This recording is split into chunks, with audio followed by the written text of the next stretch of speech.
দেশের সর্বজন শ্রদ্ধেয় প্রিয় খতিব সাহেবগণ, আসসালামু আলাইকুম রহমতুল্লাহ। আজকে পবিত্র জুমার দিন। ইনশাল্লাহ সারা বিশ্বের সমস্ত মুসলমানদের ঘুমন্ত বিবেককে জাগ্রত করতে মসজিদের মিম্বার থেকে জোরালো কণ্ঠে জায়ানবাদী ইসরায়েলের বিরুদ্ধে ফিলিস্তিনি মুসলমানদের প্রতি যে বর্বরোচিত গণহত্যা চালানো হয়েছে,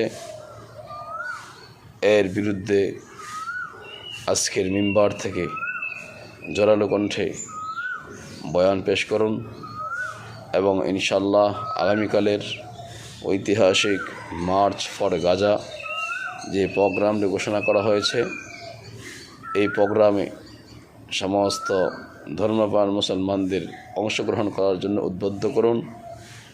বিশ্বব্যাপী জায়ানবাদী ইসরায়েলের সন্ত্রাসী কর্মকাণ্ডের বিরুদ্ধে সোচ্চার ভূমিকা পালন করুন।